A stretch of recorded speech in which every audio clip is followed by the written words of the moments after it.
할렐루야. 아멘. 반갑습니다. 복장이 이래서 좀 죄송합니다. 저희 지금 전 교역자분들이 가까운 춘천에서 저 워크샵 중에 제가 서울 들렀다 오기가 시간이 아무래도 좀 안 될 것 같아서 좀 세미 정장 복장으로 여러분들 앞에 소개된 것을 양해해 주시기 바랍니다. 참 반갑습니다. 코로나로 많은 교회들이 또 어려움을 겪었고 또 지금도 어려움을 겪고 있죠. 저는 코로나 기간 동안 골몰했던 전 교회적 주제가 이렇게 시대의 아픔 속에서 한국교회가 과연 나아가야 될 방향이 뭘까? 구조적인 문제보다는 한 사람으로부터 시작되는 본질적인 문제에 온 성도들과 고민을 시작했습니다. 다 스톱이 되고 텅 빈 예배당에서 저 맹한 카메라만 렌즈만 쳐다보고 한 2년 반 정도 설교를 했었어요. 상상도 못했던 전대미문의 일들이 세기사적으로 벌어진 겁니다. 올 수도 없고 어디 갈 수도 없고 그렇게 분주히 돌아다니던 목회자들도 목양실에 딱 틀어 박혀 있어야 되는 그런 엄정한 시간을 서로가 부득이 갖게 됐습니다. 그러다 보니까 한 40, 50대 젊은 후배 목사님들이 답답하니까 한 사람, 두 사람씩 3, 4, 5 찾아와요. 하면서 이런 얘기를 해요. 선배님, 이러다 한국교회 망하는 거 아닙니까? 넌 왜 그렇게 생각하니? 그랬더니 생각해보세요. 저 하루에도 300교회 이상씩 문을 닫고요. 지금 다 무너지고 교인들은 지금 어디에 붕붕 떠다니는지 전부 플로팅 크리스찬이 되어서 장난이 아닙니다. 다 무너지고 있어요. 그 얘기를 제가 참 마음 아프게 듣다가 이런 얘기를 했네요. 미안하지만 난 그렇게 생각하지 않는다.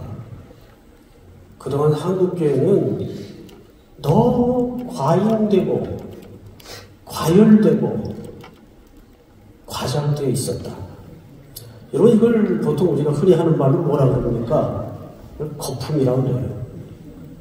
그동안 한국교회는 너무 지나치게 분주하게 다니면서 과잉과 과열과 과장으로 거품이 잔뜩 끼어 있었는데 지금이야말로 위기가 아니라 기회다.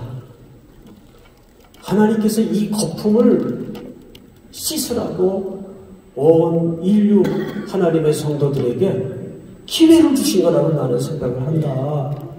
그랬더니 같이 따라오는 정말 아들 같은 친구 하나가 눈시울이 빨개지면서 성민님 지난 10년 전 있는 돈 없는 돈 다 털어가지고 교회 개척해서 이제 겨우 4, 50명 모아가지고 이제 목회 좀 재미있게 해볼만 하니까 하나님 나한테 해도 너무한 거 아니에요? 그래요. 그래서 끝에 더 마음 아픈 얘기래요. 저는 진짜 목숨 걸고 진심으로 목회했어요. 그래서 결국은 눈물을 툭툭 떨어뜨리더라고요. 말 끝에 그래요. 저 이제 3개월째 임대료도 못 내고 있는데 이번 달 못 내면 방 빼라고 그래요. 하나님 너무하시는 거 아니에요? 마음이 짠하기도 하고 속상하기도 해서 제가 진지하게 물었어요.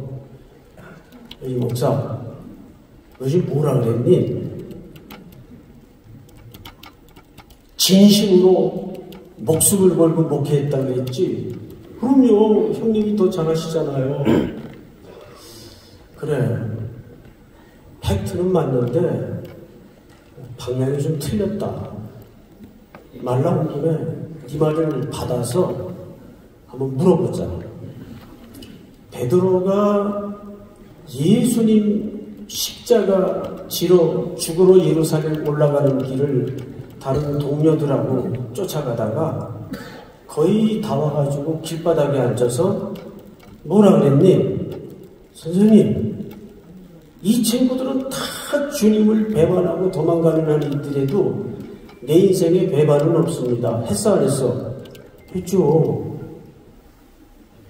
그거 거짓부렁이로 했냐? 진심으로 했냐? 그래, 진심으로 했겠죠. 그래. 근데 그 진심이 한 몇 년 가대? 몇 년은? 몇 달 가대? 하루도 못 갔어.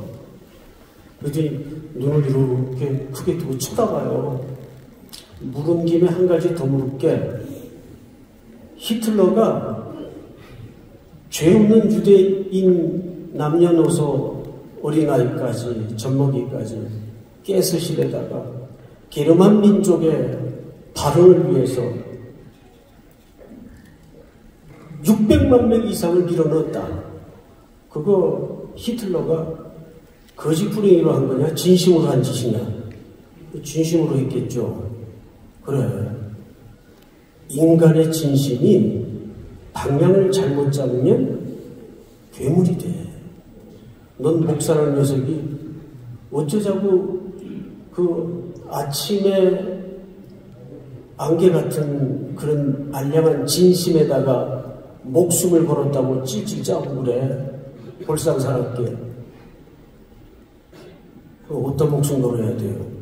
진리 이놈아! 딱 소리 들렸어요. 진리! 너는 진리의 말씀을 옳게 분별하며 부끄러울 것이 없는 일꾼으로 인정된 자로 자신을 하나님 앞에 드리기를 힘쓰라. 목사가 진리의 목숨을 걸어야지. 아침 안개처럼 해가 돋으면 사라질 그 진심에 목숨을 걸었다고 울어? 야단을 쳐서 보냈어요. 그리고 다음날 장문의 메일을 보냈어요. 제 지난 목회 10년은 제 알량한 진심과 열심에 기반했던 것 같습니다. 제가 이제 이렇게 집회를 다녀보면요. 뭐 많은 교회는 다닌 건 아닌데 다녀보면 공통점이 하나 있어요. 교회를 시끄럽게 하는 사람들의 특징이 뭔지 아세요? 진심을 가진 사람들이에요. 그래야 안 그래요? 진심이 없는 사람들은 그냥 교회가 절로 가든 교회로 가든 관심도 없어요. 너희가 하나님께 열심은 있으나 지식을 쫓은 것이 아니니라. 특별히 여기 앉아 계신 저를 포함한 우리 장로님들, 우리 사모님들, 목사님들은 우리 합동 측 교단뿐만 아니라 한국교회 앞에 정말 보석 같은 리더들입니다. 근데 여러분, 리더는 누가 리더가 되는지 아십니까? 굵은 전제가 하나 있어요. 먼저 따를 줄 아는 사람이 참된 리더가 됩니다. 역설이죠. 그래서 목사든 장로님이든 리더는 따르는 리더가 돼야 돼. 누굴 따라야 될까요? 예수님. 예수님을 따라야 돼. 우리가 흔히 이제 목회학 속에서 저도 이제 청신신도원에서 한 7년가량을 목회학 수업을 강사로 섬겼는데 첫 시간에 반드시 학생들한테 묻는 질문이 있어요. 두 가지를 물어요. 합반을 하기 때문에 80명 전원 개인의 이야기를 다 듣습니다. 180분에 걸쳐서. 두 가지를 물어요. 당신은 목사를 누구라고 생각하는가? 다 목사가 될 사람들이니까. 두 번째 묻는 질문이 당신은 교회를 뭐라고 정의하는가? 근데 신기하죠? 80명이 답이 다 달라요. 근데 더 신기한 게 뭔지 아세요? 자기가 그려놓은 정의한 목사 상대로 교회 관대로 목회가 그렇게 준비되더라고요. 그래서 그 부분이 어떻게 정의되느냐가 굉장히 중요합니다. 그래서 오늘 교회 이야기를 좀 할 텐데, 요한복음 20장은 교회에 대해서 세 가지 기초를 설명합니다. 첫째는 교회의 태도, 두 번째는 교회의 토대, 그리고 세 번째는 교회의 방향성. 다시요. 순서가 좀 바뀌긴 했어도 첫 번째는 교회의 뭐라고요? 태도 또는 토대, 토양. 두 번째는 교회의 태도, 세 번째는 교회의 방향. 오늘 이 세 가지를 초점으로 말씀을 좀 우리 장로님들과 또 우리 목사님들과 함께 나누도록 하겠습니다. 자, 물 한 잔 좀 먹고 해도 되겠죠?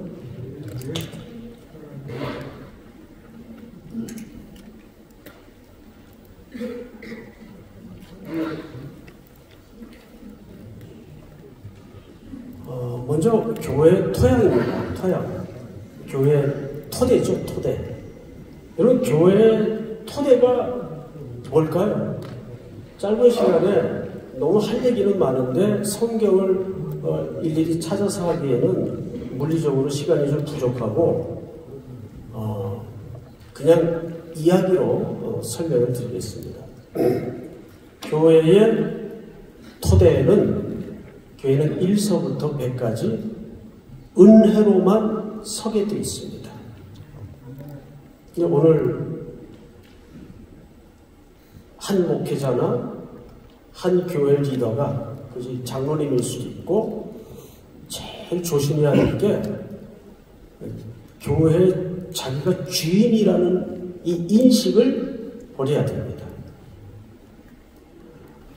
시간이 쌓아지면 어느 조직이든지 그 사람에 대해서 영향력이 생기게 돼 있어요. 시간이 가져다주는, 세월이 가져다주는 영향력이 쌓이게 돼 있습니다. 그거를 가장 조심해야 돼요.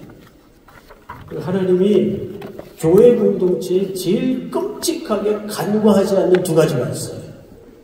첫째가 교회에 사람의 영향력이 쌓이는 것을 끔찍하게 싫어하십니다. 제가 부교육자 시절에 충영교회에서 부목사 생활을 하다가 미국으로 공부를 하게 떠나게 됐어요. 그때 이제 목회자들 사이에서 회자되었던 조크가 하나 있습니다. 성부, 성자, 성령, 담임 목사님. 참 슬픈 조크죠. 이런 농담이 왜 나오게 되었는가 하는 그 이면의 동기가 참 무서워요. 우리 한국 사회는 잘 아시는 것처럼 가부장적인 그리고 유교적인 문화 인식 때문에 담임 목회자를 그렇게 성도들은 순수하게 이해하는 경향이 있어요. 근데 그거를 목회자가 스스로 조심해야 됩니다. 하나님은 지난 한 20년간 한국교회에서 교단을 초월해서 일어났던 아픔들을 보십시오. 본질이 뭔지 아세요? 사람이 영광을 받고 교회 안에 사람의 영향력이 예수님을 밀어내고 하나님을 대체하고 주인 노릇하는 문화입니다. 그래서 하나님이 그걸 끔찍하게 싫어하셨어요. 우리는 20년간 말할 수 없는 큰 홍역을 치루었습니다. 두 번째, 하나님이 교회 공동체 안에서 끔찍하게 싫어하는 게 숫자, 크기, 규모로 일하려는 모든 의도나 모든 시도를 끔찍하게 싫어하십니다. 우리 목회자들이 한참 목회에 열중하다 보면 이런 유혹이 들어올 때가 있어요.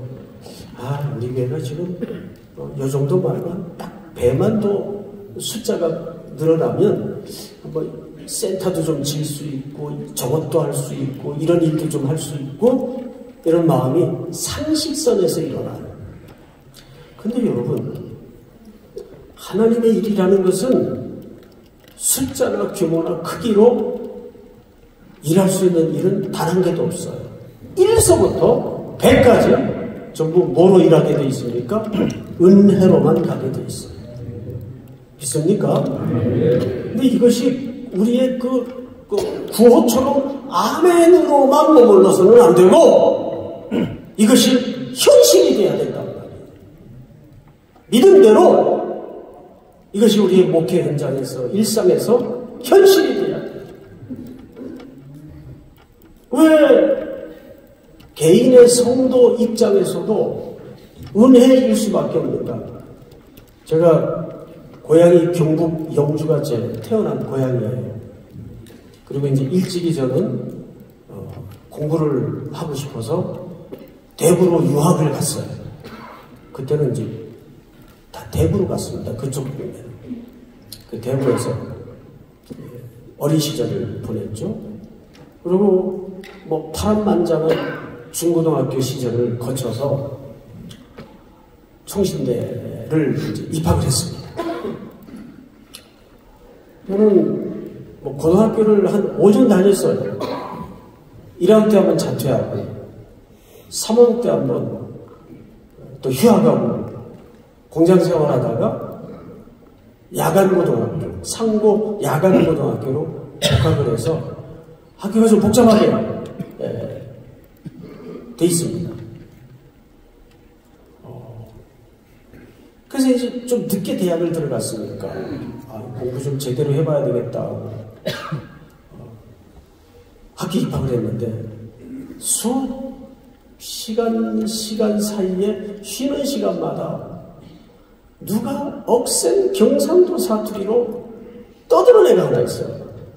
누군가 이렇게 뒤를 봤더니 은갈치색 양복을 쫙 나이트클럽 제비족처럼 그 빼입은 친구 하나가 시끄럽게 떠들더라고요. 근데 사투리가 얼마나 거친지. 그래서 제가 가까이 다가가가지고, 야, 너 고향이 어디냐? 그랬더니, 대구래, 대구. 나도 대구에서 살았는데, 무슨 동? 동인동이래요, 동인동. 나도 동인동인데, 혹시 동인초등학교? 그러니까, 맞대요. 맞대요. 그러니까, 초등학교 동창을 만난 거예요. 그때는 아시겠지만 애들이 하도 많아가지고 오전반, 오후반이 있었어요. 학교에. 그렇게 많았어요. 그러니까 한 반이라도 사실 잘 몰라요. 한 반에 뭐 90명씩 이러고 들어앉아 공부를 했으니까. 그래서 그때부터 이 친구하고 이제 평생 자연스럽게 지기가 됐죠. 대학 4년, 신대원 3년, 유학도 비슷한 시기에 또 귀국도 비슷하게 하고 이민기회도 비슷한 시기에 미국에서 같이 하고 이렇게 이제 마치 쌍둥이처럼 목회 이력이 거의 비슷하게 걸어왔습니다. 60이 되던 어느 날 전화가 왔어요. 아침에. 태근아, 오늘 뭐 점심 약속 있냐? 없는데 밥이나 그냥 한 끼 먹자. 무슨 날이냐? 그랬더니 아니 그냥 니랑 식사를 하고 싶어서 아무 생각 없이 나갔어요. 그 좋은 음식점에 자리를 잡았더라고요. 밥을 잘 먹고 자리를 옮겨서 차를 마시는데, 야, 사실 오늘 내 회관 날이다 그래요. 야, 막 그러면 얘기를 좀 하지. 뭐 하나라도 좀 사올 걸. 아니, 왜 오늘은 내 지난 60평생을 내 가장 친한 친구인 니하고 조촐하게 그냥 밥 한 끼 먹고 싶어서 아무한테도 연락 안 하고 그냥 전화한 거다. 그러면서 말 끝에 이런 얘기를 하더라고요. 그런데 말이지, 내가 오늘 니한테 고백할 게 하나 있다고 그래요. 뭐 새삼스럽게 무슨 고백을 하냐?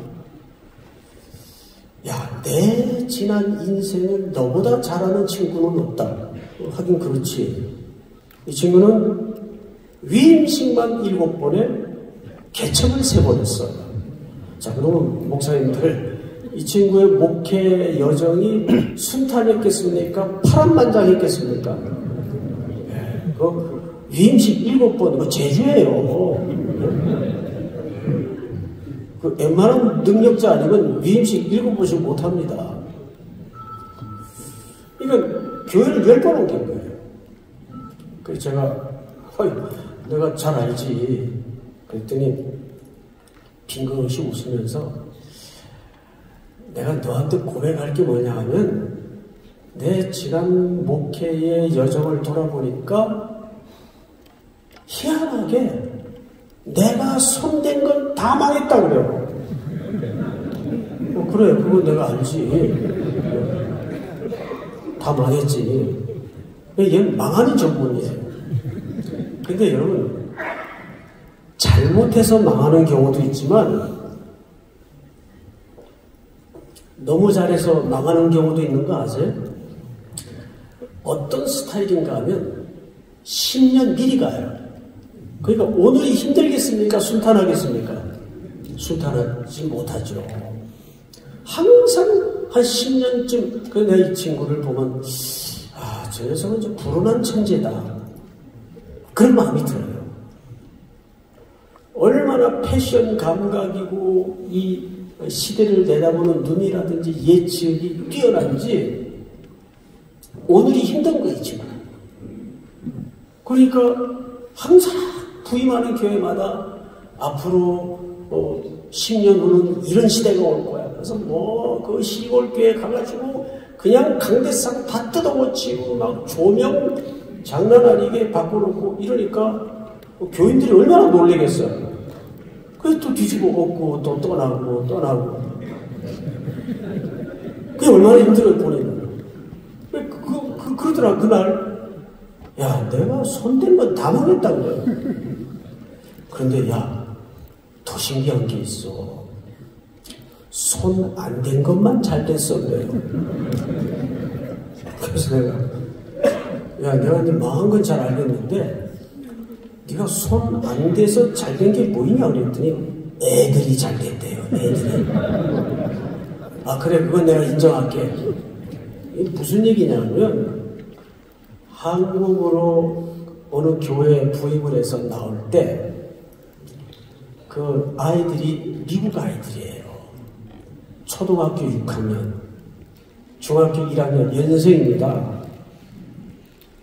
근데 걔들 한국에 그것도 지방에 담임 목사를 가는데 어떻게 되는 거예요?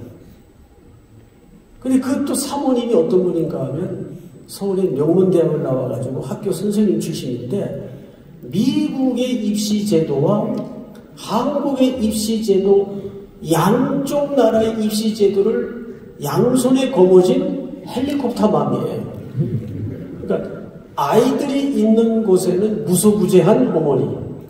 하여간 학부열이 어마어마한 분이 지금도 70이 다 된 나이인데. 그런데 교회에서도 양해를 했어요. 애들이 상황이 그러니까.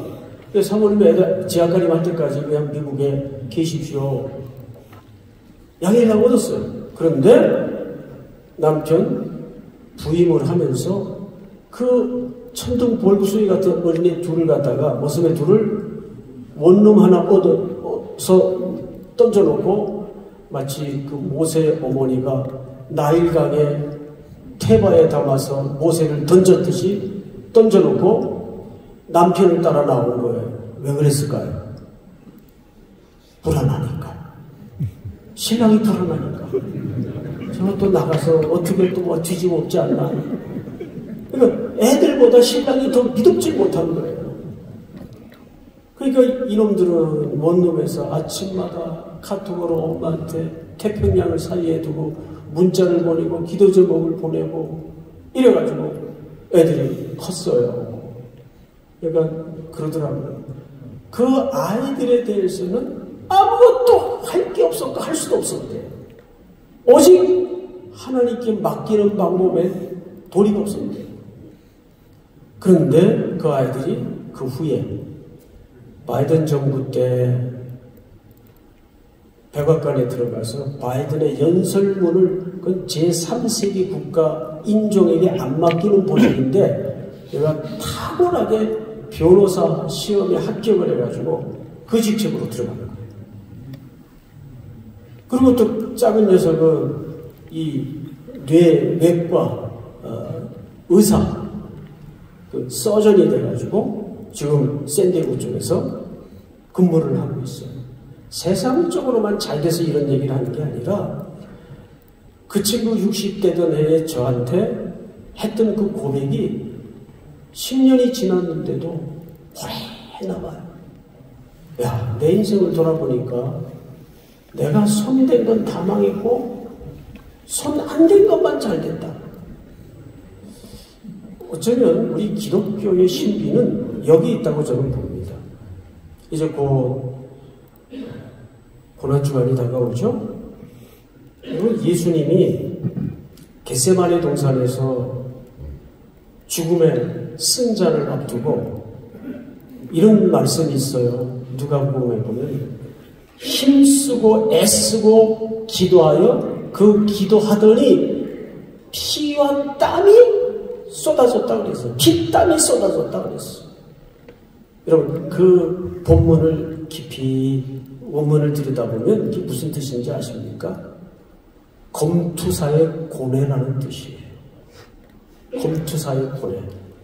검투사가 경기장에 들어가기 전에 당연히 담력도 있어야 되고 검술이라는 스킬도 있어야 되지만 검투사의 고뇌 중에 제일 치열한 고뇌가 뭔지 아세요? 결단을 유보하는 용기입니다. 결단을 유보하는 용기. 그러니까 예수님은 겟세마네 동산에서 자기 앞에 마셔질 그 독배를 앞에 두고 아버지, 할 수만 있다면 이 잔을 내게서 지나가게 하여 주시옵소서.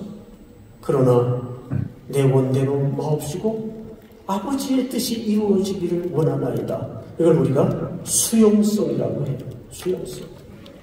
신앙은 우리가 액티비티하게 뭔가 인간의 열기를 뿜고 인간의 의지를 발호해서 뭔가를 하는 것보다도 하나님의 뜻을 엎드려서 가만히 기다리는 가운데 그분의 뜻을 마주할 줄 아는 태도입니다.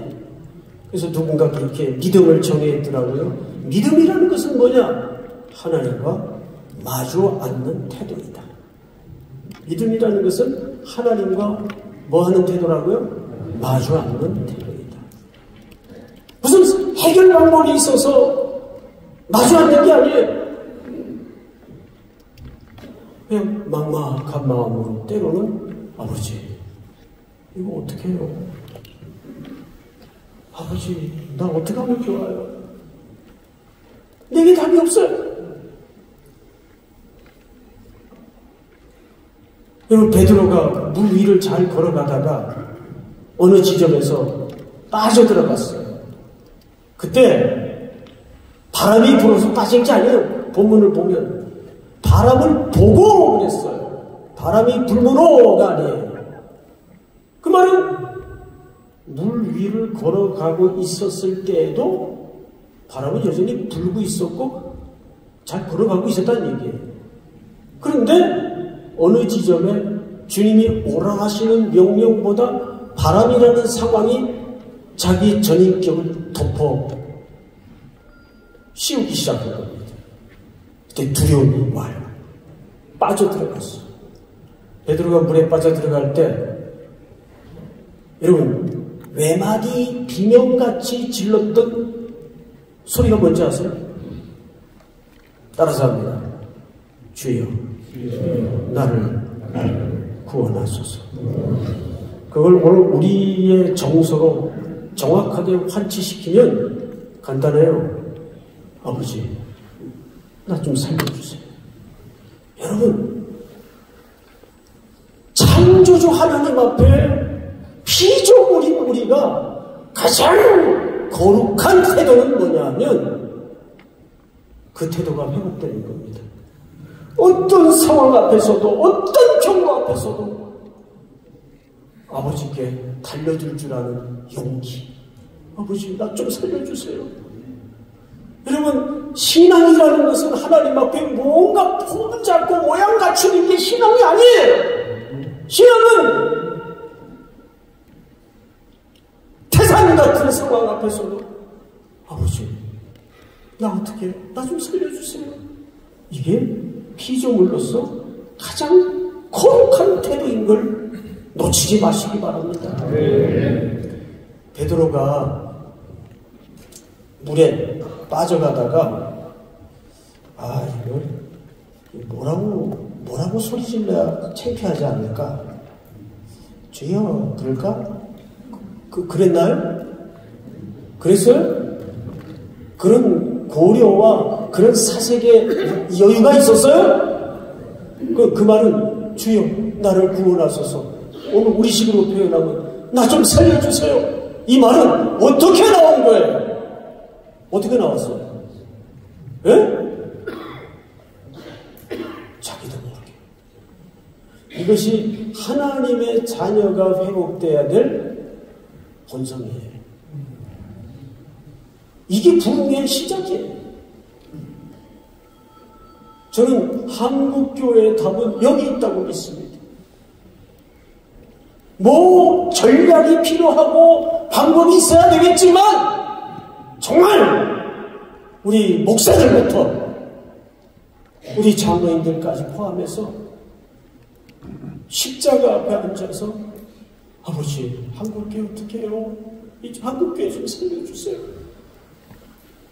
이 본성이 회복되는 것이 진짜 거룩입니다.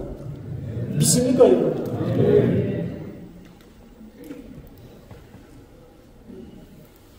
저는 잊을 수가 없는 전화 한 통이 있어요. 미국에 도착을 했는데 어떻게 토플이 안 돼가지고 ESL 과정을 먼저 들어갔어요. 갑자기 토플을 하려니까 뭐 토플 공부해 보신 분들 아시겠지만 점수가 나옵니까 금방? 그래서 그냥 ESL 과정에서 열심히 공부해가지고 정규 과정으로 입학을 했어요. 그래도 이 하루 종일 안 들리는 영어를 듣고 앉아있으면 저녁에 집에 오잖아요. 그냥 쓰러져요. 안 들리는 영어를 하루 종일 듣고 앉아있으면 쓰러져요.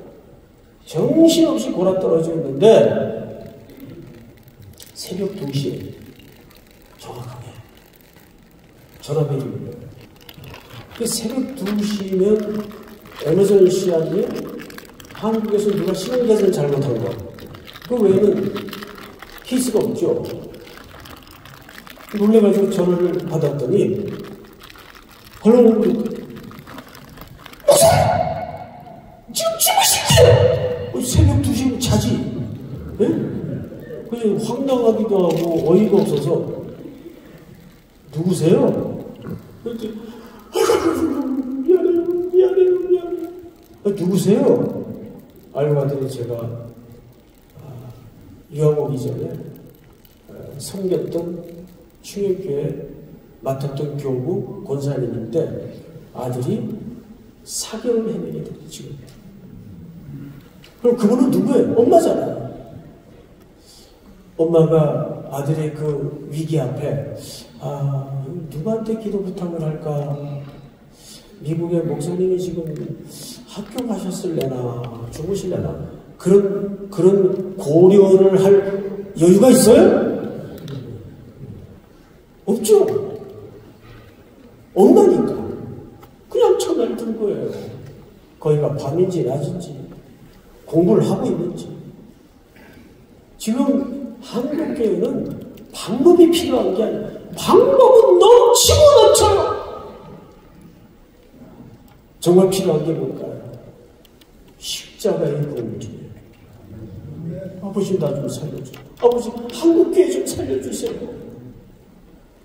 그 가짜 뉴스를 주의하고 그런 거 쳐다보지 마시고. 네? 그래서 교회의 첫 번째 토대는 십자가의 은혜예요. 십자가의 은혜. 믿습니까? 이번 짧은 일정을 통해서 우리 장로님들, 한국교회 장로님들은 정말 제가 봐도 야, 내가 장로에도 저렇게 섬길 수 있을까 싶을 정도로 정말 귀해요. 목사 사례나 받고 목회하지만 근데 이런 거 아세요? 돈 받고 하는 일은 힘드는데 돈 내고 하는 일은 보편적으로 즐거워요. 인생사를 이렇게 보면, 그죠? 네. 우리 장로님들 복을 많이 받을 거예요. 십자가예요. 이것이 우리 한국계 첫 번째로 회복되어야 될 개인과 교회 공동체의 본질입니다. 두 번째로 한국교회는 빌립보서 2장의 말씀처럼 더 낮아져야 돼요. 겸손해야 돼요. 자꾸 규모나 크기로 목사가 그게 자기 목회 실력이 있냐 착각을 해서는 안 돼요. 더 세상을 향해서 낮아지고 겸손해져야 돼요. 여러분, 우리 예수님이 하늘 영광 보좌를 내리시고 이 땅에 낮고 천한 우리 몸을 입으시고 낮아지셨어요. 근데 그 원문을 빌립보서 2장 5절에서부터 원문을 보면 그는 근본 하나님의 본체이시나 하나님과 동등됨으로 자기를 여기지 아니하시고 낮아지셨다 그랬어요. 낮아지셨다. 그 말이 무슨 말인지 아세요? 원문을 보면 낮아졌다는 말이 아니에요. 낮아지셔서 우리의 허물, 우리의 약점, 우리의 못남, 우리의 찌질함을 맞추어 주셨다. 저는 그거를 한 1년 전 성탄 특별 예배 때 우리 교회에서 드렸던 예배는 아니고 서울역에 저는 이제 첫 목회를 장애인들하고 한 13년 같이 생활을 했어요. 그리고 장애인 교회, 저는 교육자로 출발한 게 아니고 사창의 시작이었어요. 갈 데가 없어가지고 무슨 소명이 있어서가 아니고 그러다가 장애인 교회 교육자 생활을 하면서 몸에 병이 들어서 그때 같이 동역했던 권사님이에요. 그 권사님이 서울역 근처에 장애인, 이 지적 장애 아이들을 데리고 사역을 하시는 분이 계세요. 전화가 왔어요. 이거 좀 꺼드리세요. 그 권사님으로부터 전화가 왔어요. 목사님, 우리 보배들 토요일날 성탄 특별 예배 드리는데 오셔서 짧지만 또 바쁜 시간이지만 예배 좀 인도해 주세요. 예, 갈게요. 한 15분이면 된대요. 그래서 아유, 내일 또 주일이고 하니까 금방 하고 와야 되겠다 하고 그래서 차로 가서 예배를 인도하고 내려오려고 그러는데 사람이 너무 많이 와가지고 빠져나갈 수가 없더라고요. 그래서 금방 끝나겠지 하고 맨 앞자리에 앉아서 이제 2부 순서를 기다리는데 그 2부 순서를 위해서 아이들이 3개월을 훈련을 했습니다. 자기 힘으로 걷는 애들이 한 명도 없어요. 그러니까 선생님 양쪽에서 붙들어가지고 애 하나 올려놓는데 보통 3분씩 걸려요. 그래서 애들을 한 줄로 세우는 데만 거의 30분이 지났어요. 그리고 선생님들이 이제 올라오셔서 아이들 사이사이에서 그러니까 걸음도 삐뚤거리고 막 괴성에 그 쟤들을 데리고 도대체 무슨 특별 순서를 하나. 그 앞에서 유심히 쳐다봤는데 나는 선생님들은 제 목소리 제 걸음으로 할 줄 알았어요. 그랬더니 3개월 훈련시키신 선생님들, 전문가들이 아이들 사이사이에 서가지고 똑같이 느릿한 삐뚤빼뚤한 걸음으로 그 비명소리에 가까운 괴성을 내가면서 아이들을 똑같이 맞춰주는 거예요. 저는 그 모습을 보면서 예수님이 인카네이션 하셨다는 말의 의미가 뭔지를 배웠어요. 아, 그렇구나. 그래서 여기 인간 대 인간 아니에요. 하나님이신 예수님이 이 땅의 죄인의 고죽을 입고 내려오셔서 우리의 눈물과 우리의 못남과 우리의 부족함을 일일이 다 기다려주시고 곁에 앉아주시고 맞춰주실 거예요. 그러니까 낮아지었다는 말은 그냥 예수님이 겸손하셔서 낮아졌다는 말이 아니라 일일이 우리의 슬픔과 아픔을 맞춰주셨다는 얘기예요. 이걸 누구 보고 하라는 거예요? 교회를 통해서 세상을 향하여 이 일을 하라는 거예요.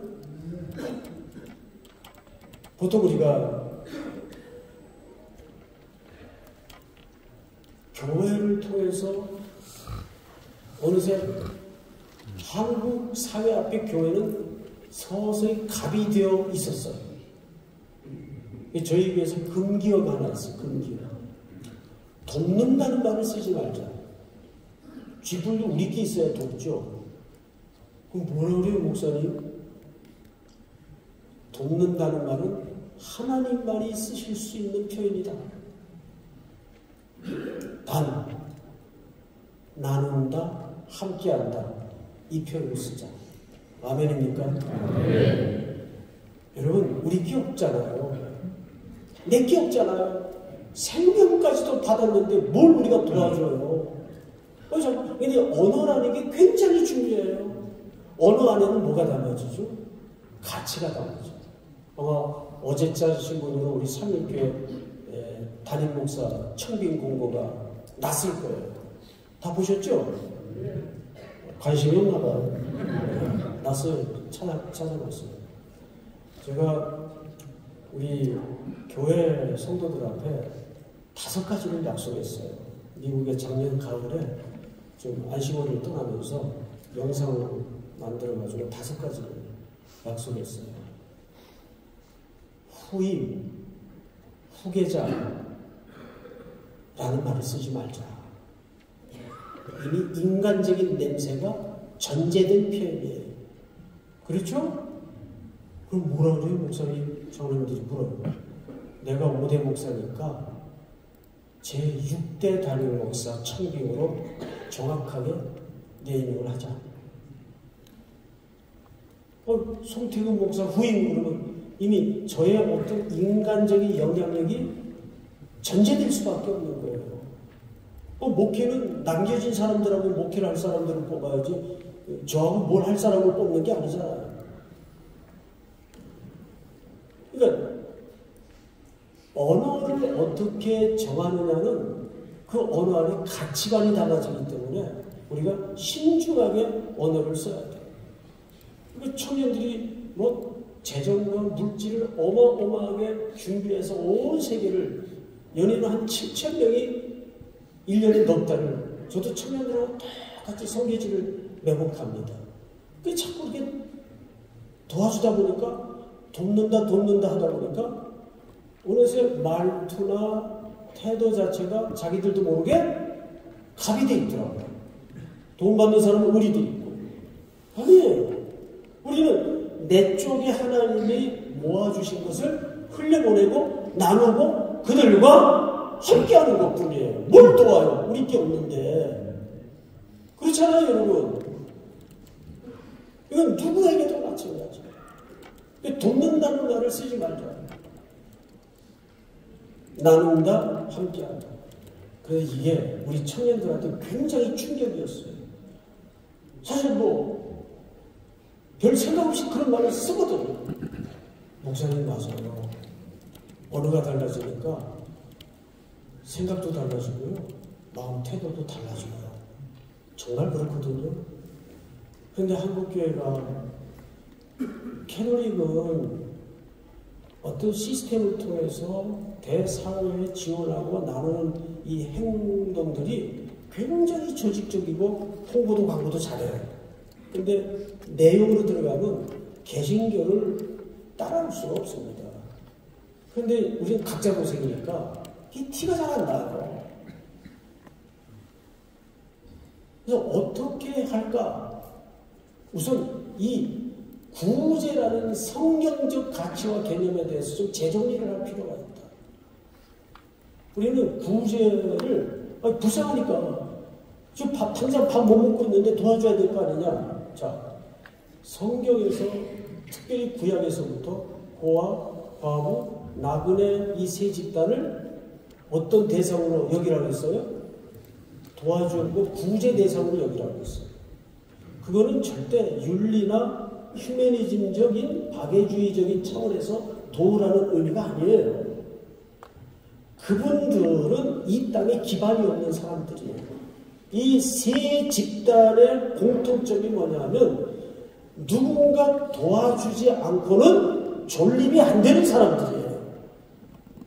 그럼 그분들의 그림 속에 누가 있어요? 우리가 있다. 우리가 그 자리에서 구원받은 존재란 말이죠. 그래서 교회에서 구제를 한다는 것은 복음의 메시지예요. 나도 저 자리에 있었다. 그런데 우리 이웃 되신 예수님이 찾아오셔서 나를 건져내시고 나를 구제해 주신 겁니다. 그러니까 누군가를 돕고 누군가를 나누고 누군가를 구제한다는 것은 휴머니즘적인 박애주의적인 그런 의미가 아니라 거기에 구원론적인 설명이 필요합니다. 거기 구원론이 구원의 복음이 선포되는 거예요. 이거를 성도들에게 정확하게 설명을 하니까 자기가 구제한다고 자랑할 게 없죠.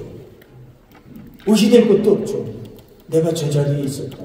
누구의 도움 없이, 예수님의 도움 없이 내가 저 자리에 있었다. 믿습니까? 마지막으로 시간이 벌써 이렇게 됐네요. 죄송합니다. 마지막을 해야 되는데 끝내야 되겠죠? 네. 기도하겠습니다. 하나님 아버지 감사합니다. 오늘 귀한 우리 장로님들, 목사님들 말씀을 교제토록 복을 주시니 감사합니다. 이후에 남은 시간을 주께서 이끌어 인도하여 주시옵소서. 예수님 이름으로 기도드립니다. 죄송합니다.